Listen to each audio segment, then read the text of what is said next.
মধ্যরাতে উখিয়ার সীমান্ত এলাকা থেকে ওপার থেকে গোলাগুলির প্রচণ্ড শব্দ শুনেছেন সেখানকার স্থানীয় বাসিন্দারা।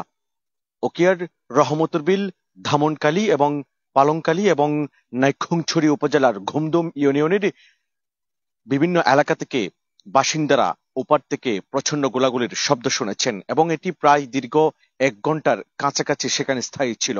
সেখানকার যারা বাসিন্দারা রয়েছেন তারা বলছেন প্রায় 11টা থেকে 12টা পর্যন্ত এক নাগাড়ে তারা গোলাগুলির শব্দ ওপার থেকে শুনেছেন এবং স্থানীয় বাসিন্দাদের সাথে আমরা কথা বলেছি। তারা জানিয়েছেন যারা আশেপাশে সীমান্ত এলাকায় ছিল তারা দ্রুত তাদের ঘর বাড়িতে ঢুকে যায়।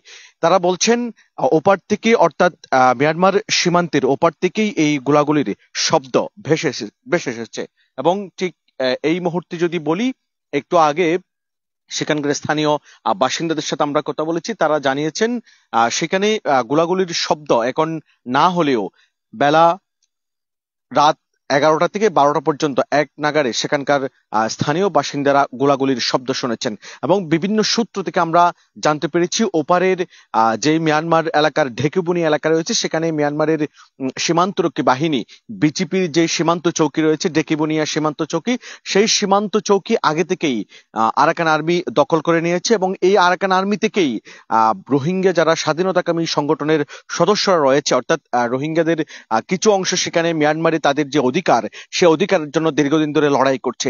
তারাই এই সীমান্ত চৌকিটি আরাকান আর্মি থেকে দখল নেওয়ার জন্য প্রচেষ্টা চালায় এবং এই ফলে এই গোলাগুলি হয় সেখানে, সেটি আমরা বিভিন্ন সূত্র থেকে জানতে পেরেছি।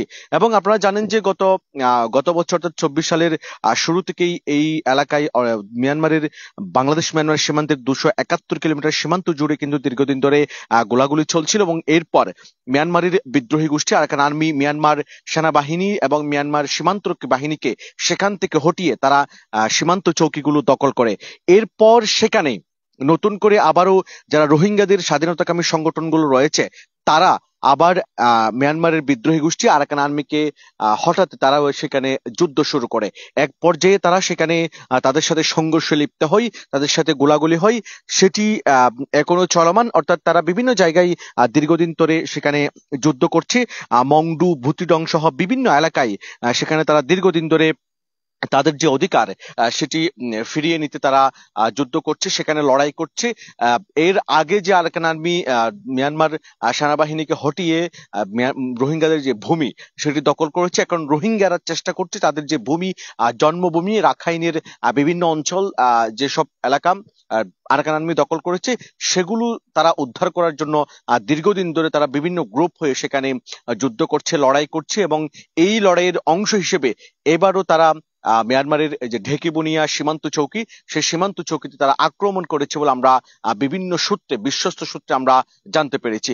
সর্বশেষ ওপার থেকে যে গোলাগুলির শব্দ এসেছে, এপারে কিন্তু আমরা বিজিবির সদস্যদেরকে সতর্ক অবস্থানে দেখেছি, কারণ গোলাগুলি হলে ওপার থেকে মাদক এবং অন্যান্য পণ্য পাচার হয়, অন্যদিকে অনুপ্রবেশের যে ঝুঁকি সেটিও তৈরি হয়। ফলে বিজিবির যারা সদস্যরা রয়েছেন তারাও কিন্তু সেখানে সতর্ক অবস্থানে আছে বলে আমরা জানতে পেরেছি এবং বিজিবির সাথে আমরা কথা বলেছি, তারাও সেটি জানিয়েছেন এবং সীমান্ত এলাকার যারা বাসিন্দারা রয়েছেন তাদের সাথে কথা বলেছি, তারা জানিয়েছেন যারা ঘরের বাইরে ছিল গোলাগুলির সময় তারা কিন্তু আতঙ্কে ঘরের ভেতর ঢুকে গেছেন। ঠিক এই মুহূর্তের পরিস্থিতি যদি বলি, রাত 11টা থেকে 12টা পর্যন্ত একটানা গোলাগুলি শব্দ শুনলেও এরপর কিন্তু খুব একটা গোলাগুলির শব্দ সেখান থেকে ভেসে আসেনি এবং ধারণা করা হচ্ছে ওপারের যে ঢেকুবুনিয়া ঘাঁটি সেখানেই এই গোলাগুলি হচ্ছে এবং বিভিন্ন সূত্র থেকে আমরা সেটি নিশ্চিত হতে পেরেছি।